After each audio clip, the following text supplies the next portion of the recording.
আসসালামু আলাইকুম। আপনাদের সকলকে আমন্ত্রণ জানাচ্ছি আজকের ক্রিমিনাল জাস্টিস প্রোগ্রাম দেখবার জন্য। আমি আজম এন্ড কো সলিসিটরসের প্রিন্সিপাল সলিসিটর শাফিউল আজম। আজ আমি যেটার উপর কথা বলবো সেটা হচ্ছে একটা ফ্রডের উপরে, যে ইন্স্যুরেন্স ফ্রডের উপরে। ক্রিমিনাল জাস্টিস প্রোগ্রাম অনুষ্ঠিত হয় প্রতি রবিবার দুপুর 12:30 থেকে 2টা। রবিবার লাইভ প্রোগ্রাম হচ্ছে এখন, আর কাল সোমবার সকাল 9:30 থেকে 11টা পর্যন্ত ঠিক আজকের এই প্রোগ্রামটা আবার রিপিট দেখানো হবে, অর্থাৎ আবার পুনঃপ্রচার করা হবে। সুতরাং প্রতি রবিবার এবং সোমবার আপনারা এই প্রোগ্রাম দেখতে পারেন। 2002 সালে আমি আজম এন্ড কো সলিসিটরস ফার্ম প্রতিষ্ঠিত করেছি। দীর্ঘ অনেক বছর ধরে আমি ক্রিমিনাল লয়ের উপর প্র্যাকটিস করে আসছি, আর আমার স্পেশালিজম হচ্ছে ক্রিমিনাল লয়ের উপর। তাই এই প্রোগ্রামে আমরা শুধু ক্রিমিনাল লয়ের বিষয়ে আলোচনা করি। আমি সবসময়ই একজন অভিজ্ঞ ব্যারিস্টার কিউসি আমার সাথে থাকে, কিন্তু এখন দর্শকদের বিভিন্ন চাহিদার জন্য অনেকে আমাকে বলছেন যে আপনি একা অনেকগুলো প্রোগ্রাম করার চেষ্টা করবেন, তাইলে আমাদের বুঝতে সুবিধা হয়। এই রিকোয়েস্ট আমার কাছে অনেকের কাছ থেকে আসছে। অনেকের ইংলিশ গুলো বুঝতে অসুবিধা হয়, তারপরেও আমি ইংলিশ এবং বাংলায় দুইটাই মিশিয়ে বলার চেষ্টা করব যাতে সবাই বুঝতে সুবিধা হয়।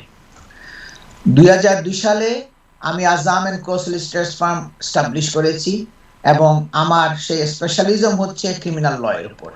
তাই এই প্রোগ্রামে আমরা এবং আমি এবং আমার কলিগ যখনই যিনি থাকেন, আমরা শুধু ক্রিমিনাল ল বিষয়ে আমরা আলোচনা করি। আমরা লাইভ প্রোগ্রামে কোনো প্রশ্ন নিই না, কারণ এতে গোপনীয় বা কনফিডেন্সিয়াল ইনফরমেশন, টেলিভিশনের মধ্যে মানুষের মানে কনফিডেন্সিয়াল যে তথ্য প্রমাণাদি যেগুলো আছে এগুলো বলাটা ঠিক না। অন এয়ারের মধ্যে আপনার মানে বিভিন্ন ইনফরমেশনগুলো আরেকজনের জানা হয়ে যেতে পারে, যার জন্য আমরা এই আইনি এই প্রতিষ্ঠানের মধ্যে কোনো প্রশ্ন আমরা নিই না। একজন স্পেশালিস্ট ক্রিমিনাল ডিফেন্স সলিসিটর হিসাবে আমি অনেক বছর ধরে ম্যাজিস্ট্রেটস কোর্ট এবং ক্রাউন কোর্টে ছোট বড় অনেক ধরনের কেস করে আসছি। আমি ক্রাউন কোর্টে অনেক হাই প্রোফাইল কেসগুলো করেছি, তাই কমিউনিটির মেম্বারদের কাছ থেকে বিভিন্ন সময় বিভিন্ন প্রশ্নাদি আমার কাছে আসে, আর সেই প্রশ্নগুলোর উপর গুরুত্ব দিয়ে আমি ক্রিমিনাল জাস্টিস প্রোগ্রামের আলোচনার বিষয়গুলো ঠিক করি। আর আজকের বিষয়ের মধ্যে আমি জেনারেলি বলবো কি ফ্রডের উপরে।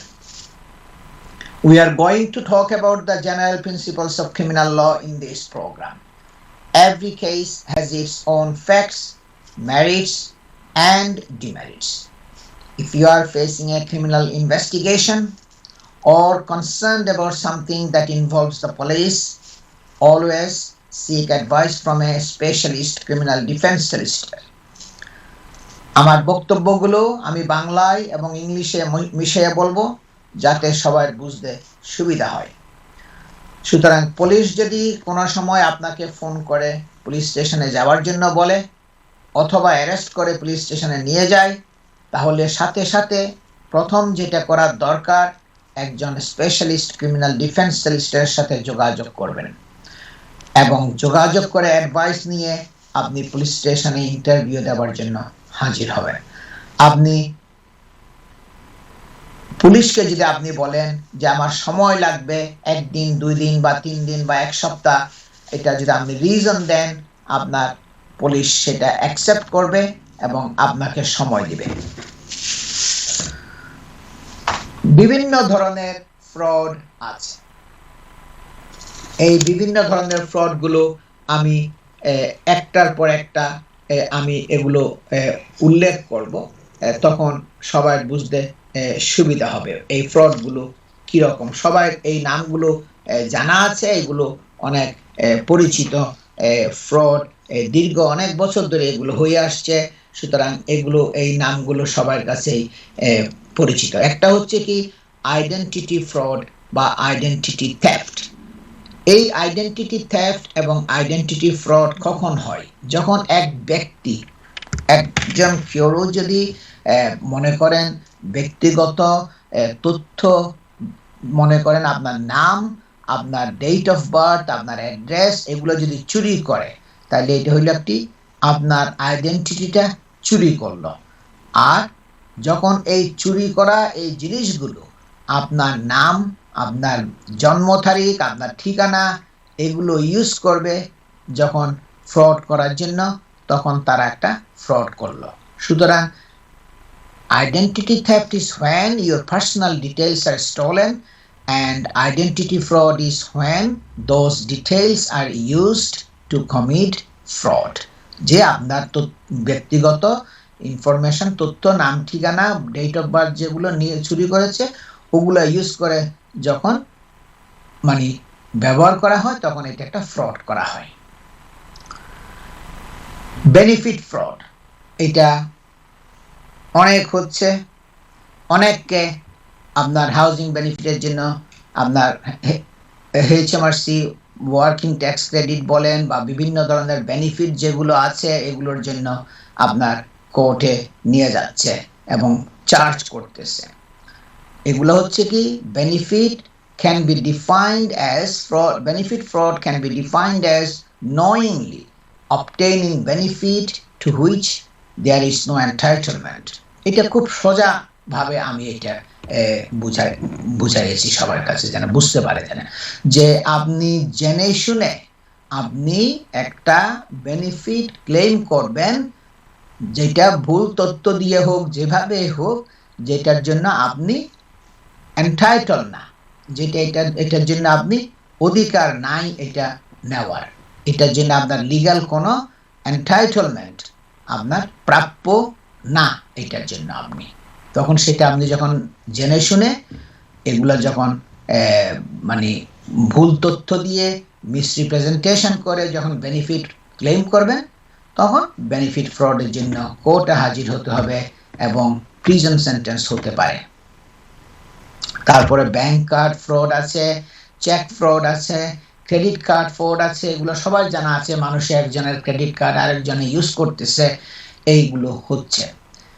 ইন্স্যুরেন্স ফ্রডটা লাস্টে যখন সময় হবে তখন আমি একটু ডিটেলস বলবো, কিন্তু সংক্ষেপে এটা হলো কি when people deceive an insurance company or agent to collect money to which they are not entitled.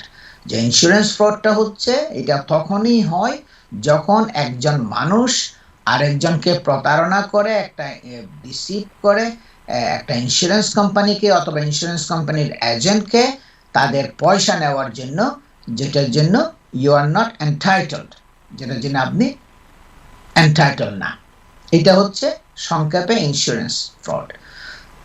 For example হতে পারে কি যে pretending that you are any of your insured assets have been stolen so that you can claim insurance money. যে আপনি একটা ভান করছেন, একটা ভান করে দেখাচ্ছেন কি যে আপনার একটা সম্পদ যেটার নামে একটা ইন্স্যুরেন্স করা আছে ওইটা চুরি হয়ে গেছে, কিন্তু আসলে তো এটা চুরি হয় নাই, শুধু চুরি হয়ে গেছে এটা বলতেছেন আপনি, ইন্স্যুরেন্স করা আছে যেহেতু ইন্স্যুরেন্সের মানি ক্লেম করার জন্য, সুতরাং এটা হলো ফ্রড।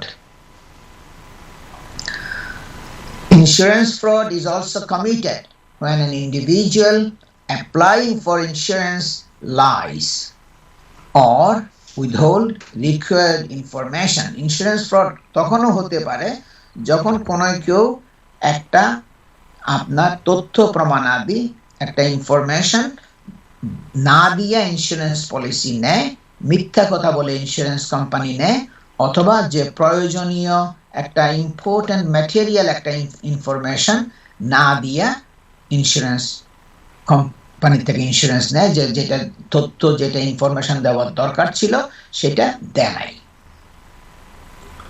তখন এই ফ্রডটা কমিট হয়, সংগঠিত হয়।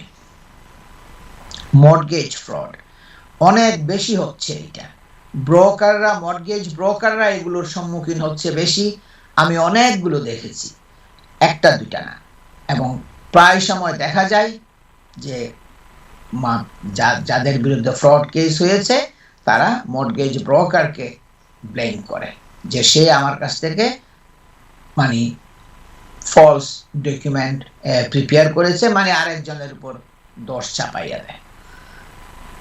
So mortgage fraud is a crime in which the intent is to materially misrepresent. এখানে ইচ্ছা করে যে একটা বস্তুগতভাবে একটা তথ্য, ভুল তথ্য উপস্থাপন করা ব্যাংকের কাছে, মর্টগেজ ল্যান্ডারের কাছে, মানে ব্যাংক বিল্ডিং সোসাইটির কাছে একটা খুব বড় ধরনের একটা ভুল তথ্য উপস্থাপন করে মর্টগেজ নেওয়া।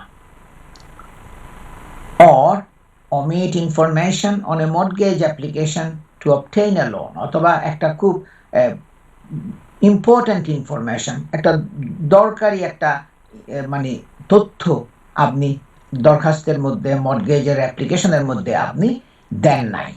কি জন্য দেন নাই? যে লোন পাওয়ার জন্য মনে করছেন কি ওই তথ্যটা না দিলে আপনি লোনটা পাবেন এবং পাইতে সুবিধা হবে, or to obtain a larger loan, অথবা আপনি একটা বড় অঙ্কের মানে লোন পাবেন যদি ওই তথ্যটা ব্যাংকের কাছে, বিল্ডিং সোসাইটির কাছে না দেন। then would have been obtained had the lender or borrower known the truth. তার মানে যদি borrower মানে ল্যান্ডার মানে ব্যাংক, বিল্ডিং সোসাইটি যদি আপনার ওই তথ্যটা জানতো তাহলে আপনাকে কোনো লোনেই দিত না। লোন বড় দেওয়ার তো দূরের কথা, কোনো লোনেই আপনাকে দিত না ওই তথ্যটা যদি জানতো। তাইলে আপনি এটা একটা মর্টগেজ ফ্রড করলেন। সুতরাং সংক্ষেপে mortgage fraud is a crime in which the intent to materially misrepresent, intent is to materially represent, মানে আপনি বস্তুগতভাবে মিসরিপ্রেজেন্ট করা, মানে ভুল উপস্থাপনা করা, or omit information on a mortgage loan application to obtain a loan or to obtain a larger loan than would have been obtained had the lender or borrower known the truth. যে lander অথবা বড়োয়ার তারা যদি আপনার এই তথ্যগুলো জানতো তাহলে তারা আপনাকে লোন দিত না, তখন আপনি একটা ফ্রডের সম্মুখীন হবেন। এখন যখনই এই যে মর্টগেজ ফ্রডের মধ্যে পড়বে তখন সাথে সাথে বা বিভিন্ন মর্টগেজ ফ্রড না, যে কোনো ফ্রড কেসের জন্য পড়লে আপনার এটার পরিণাম কিন্তু অনেক বেশি। এটা সাথে সাথে পুলিশ কিন্তু সার্চ ওয়ারেন্ট বের করবে। আপনার একটা ফ্রড কেসের মধ্যে পড়লে আপনার বিরুদ্ধে একটা ওয়ারেন্ট ইউজ করবে, আপনার প্রেমিসেস, আপনার অফিস মানে অফিস প্রেমিসেস বলেন, বাসা বলেন, সব জায়গায় এসে রেড করবে এবং কাগজপত্র, তথ্য প্রমাণাদি নিয়ে যাবার চেষ্টা করবে। সুতরাং এই যে সার্চ ওয়ারেন্ট হবে, রেস্ট্রেইন্ট অর্ডার নিয়ে আসবে এবং রেড করবে আপনার প্রেমিসেসগুলো। The earlier legal advice is sought, the quicker your rights and your assets can be protected by challenging the assumptions and activities of investigators and prosecutors in areas such as search warrants, raids and restraint orders. সুতরাং যত তাড়াতাড়ি আপনি advice, legal advice sort করবেন, যত তাড়াতাড়ি আপনি একটা অভিজ্ঞ দক্ষ সলিসিটারের অ্যাডভাইস নেবেন, তত কুইকার হবে যে আপনার অধিকারগুলোকে প্রতিষ্ঠিত করা এবং আপনার সম্পদকে প্রোটেকশন দেওয়া, এগুলো যেন তারা জব্দ করতে না পারে। কি করে? চ্যালেঞ্জ করা হবে। তারা যে অনুমান করতেছে, বিভিন্ন অ্যাক্টিভিটিস করতেছে, পুলিশ যে ইনভেস্টিগেটররা এবং প্রসিকিউটররা যেগুলো করতেছে, তারা যে সার্চ ওয়ারেন্ট নিবে, রেড করবে, রেস্ট্রেইন্ট অর্ডার নিবে, এগুলোকে আপনার একজন দক্ষ অভিজ্ঞ সলিসিটার হলে তারা এগুলা সময় মতো উপযুক্ত এগুলার রিপ্লাই করবে এবং এগুলোকে ডিল করবে, হ্যান্ডেল করবে।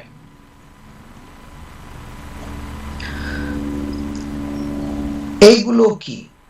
রেস্ট্রেইন্ট অর্ডারটা কি? সার্চ ওয়ারেন্টটা কি? রেইডটা কি? An investigating authority may apply for a search warrant, usually under the Police and Criminal Evidence Act 1984, if it has reasonable grounds to suspect that an offense has been committed and that there may be material in the premises that could assist in an investigation. খুব সুন্দর কথা। এটা তারা যেটা বলতেছে কি, যে police এবং ক্রিমিনাল এভিডেন্স অ্যাক্ট 1984 এটা একটা আইন।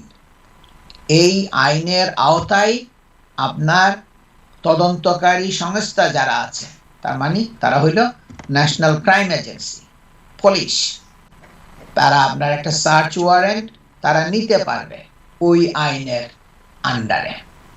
তারা যদি যুক্তিসঙ্গত, যদি তাদের একটা গ্রাউন্ড থাকে, কারণ থাকে, তারা যে একটা সাসপেক্ট করতেছে, সন্দেহ করতেছে যে একটা অপরাধ সংগঠিত হয়েছে এবং ওই প্রেমিসেসের মধ্যে যদি সার্চ করা হয়, তখন তারা অনেক সরঞ্জামাদি, অনেক তথ্যাদি ওই প্রেমিসেস থেকে পাবে ওই সার্চ করলে, যেগুলো আপনার তাদের তদন্তের মধ্যে সাহায্য হবে, যথেষ্ট হেল্পফুল হবে।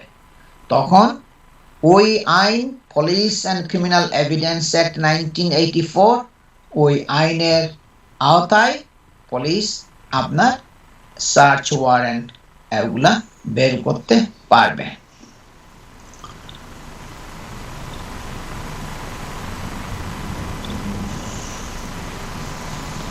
Faced with such a prospect,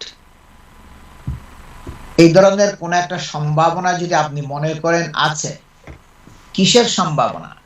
যে যদি মনে করেন যে পুলিশ আপনার প্রেমিসেস রেইড করবে, যে মনে করেন যে পুলিশ আপনাকে সার্চ করবে, অফিস এসে সার্চ করবে, ঘর এসে সার্চ করবে এবং আপনাকে ইনভেস্টিগেশন করবে, তখন সাথে সাথে আপনার লিগ্যাল ডিফেন্স টিম চুজ করতে হবে, capable of challenging the investigators, যারা সক্ষম ইনভেস্টিগেটরদেরকে, তদন্তকারী সংস্থা যারা আছে তাদেরকে চ্যালেঞ্জ করতে যারা সক্ষম, পুলিশকে চ্যালেঞ্জ করার যাদের অভিজ্ঞতা আছে, পুলিশের কার্যকলাপ, পুলিশের investigation, Raid, warrant, search warrant, এগুলোকে চ্যালেঞ্জ করার যাদের এক্সপেরিয়েন্স আছে, এরকম লিগ্যাল টিম আপনাকে ঠিক করতে হবে,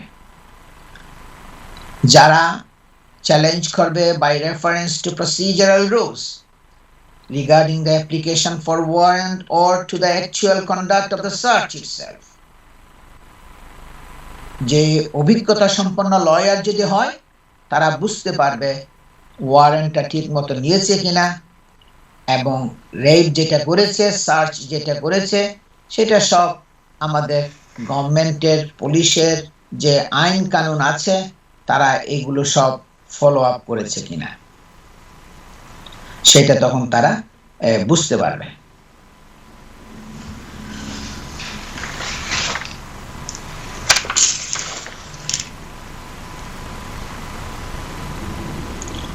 Then such challenges can be an important tactic.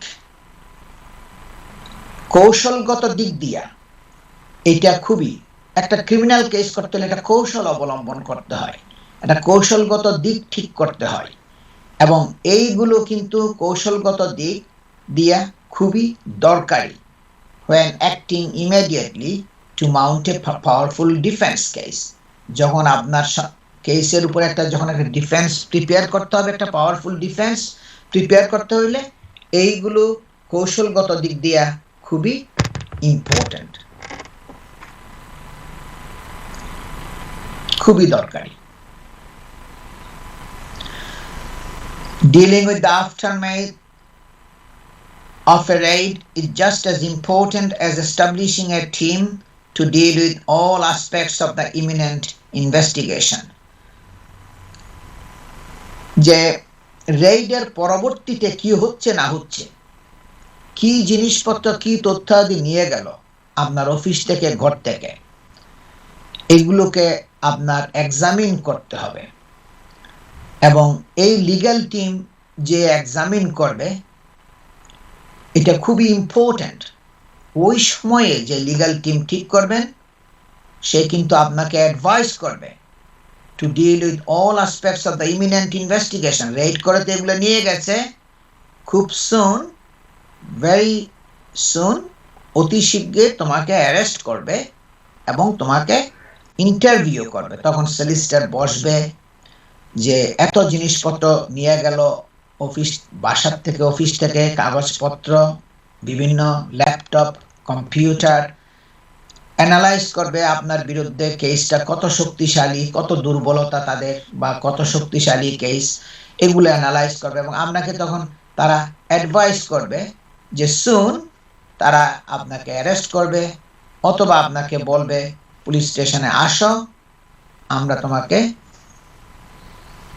প্রশ্নাদি করব, ইন্টারোগেট করব, তার মানে ইন্টারভিউ করব। সুতরাং এই সময়ে একজন অভিজ্ঞ দক্ষ সলিসিটরের টিম চুজ করা খুবই দরকার। কারণ হচ্ছে কি, this team will analyze the evidence taken during the raid and examine the strength and weaknesses of the case against the company. যদি আপনার একটা লিমিটেড কোম্পানি হয়, বড় ধরনের কোম্পানি হয়, তাহলে তো অনেক ডকুমেন্ট, তথ্যাদি তারা নিয়ে যাবে রেড করার পরে। আমি সেই কেস করেছি, হাজার হাজার পৃষ্ঠার ডকুমেন্ট প্রিপেয়ার করেছে পুলিশ, মাসের বেশি ট্রায়াল হয়েছে, কয়েক হাজার পৃষ্ঠার ডকুমেন্ট, 100, 200, 300, 500 না, 1000, 2000 না, কয়েক হাজার পৃষ্ঠার ডকুমেন্ট, এবং সে বিশাল আকারে একটা কেস তারা নিয়ে আসছে। তখন আপনার এগুলো, আপনার সলিসিটর এবং আমরা তখন একজন খুব দক্ষ অভিজ্ঞ ওই ফ্রডের জন্য একজন ব্যারিস্টারকে আমরা এনগেজ করি। আমরা এগুলা সব পরীক্ষা নিরীক্ষা করি, আমরা দেখি আপনার বিরুদ্ধে কেসটা কত শক্ত বা কত দুর্বল, এটা আমরা তখন আপনাকে অ্যাডভাইস করব, যেটা খুবই দরকারি।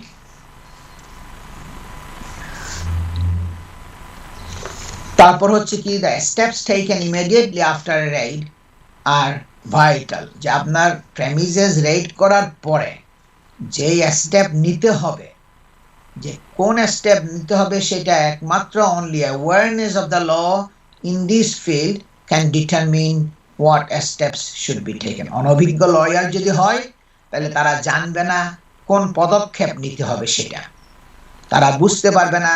এখন রেইডের পরে কি স্টেপ নিলে কোম্পানির জন্য সুবিধা হবে, কেসের জন্য সুবিধা হবে, একটা পাওয়ারফুল ডিফেন্স মাউন্ট করার জন্য সুবিধা হবে। সুতরাং যারা দক্ষতা অভিজ্ঞতা আছে তারা এগুলো অ্যানালাইজ করবে এবং রাইট স্টেপ নিবে। তারপর হচ্ছে কি, পুলিশ যেটা করবে যে রেস্ট্রেইনড অর্ডার এবং ফ্রিজিং অর্ডার, যে একটা অর্ডার নিবে যে আপনার সসম্পদকে জব্দ করার জন্য এবং ফ্রোজেন করার জন্য, যে আপনি এগুলা নাড়াচাড়া করতে পারবেন না। রেড করার পরে এগুলো তারা নিয়ে নিবে, এই অর্ডারগুলো। এটা তাদের মানে সচরাচর তারা এটা করে থাকে। Under the 2002 Proceeds of Crime Act, investigating authorities can apply to restrain companies or an individual's assets if they believe the assets are the proceeds of criminality. The investigating authority, যে তদন্তকারী সংস্থা, আপনার সম্পদকে জব্দ করতে পারে, আপনার সম্পদকে একটা রেস্ট্রেইন্ট অর্ডার কোর্ট থেকে তারা বের করে নিয়ে আসবে কোম্পানির এগেইনস্টে, অথবা একজন ব্যক্তির যদি হয়, ব্যক্তির এগেইনস্টে। তারা যদি মনে করে ওই কোম্পানির বা ওই ব্যক্তির যে সসম্পদ আছে এগুলোর উৎস হচ্ছে ক্রিমিনাল অ্যাক্টিভিটি থেকে, যে একটা ক্রিমিনাল কাজ করে, ক্রিমিনাল অ্যাক্টিভিটি করে তারা এই সম্পদগুলো জোগাড় করেছে, তখন তারা এই রেস্ট্রেইন্ট অর্ডারটা বের করে নেবে। দর্শক, আমি একটা শর্ট ব্রেকে যাচ্ছি, আমি এই রেস্ট্রেইনট অর্ডার যে সম্পদ জব্দ করার, সেটা দেশে বিদেশে সব জায়গায়, আপনার বাংলাদেশে হোক, আমেরিকায় হোক, কানাডায় হোক, যত জায়গায় আপনার সবগুলো জব্দ করবে, সেটার উপর আমি বলবো নেক্সট সলিসিটরসের প্রিন্সিপাল সলিসিটর শাফিউল আজম।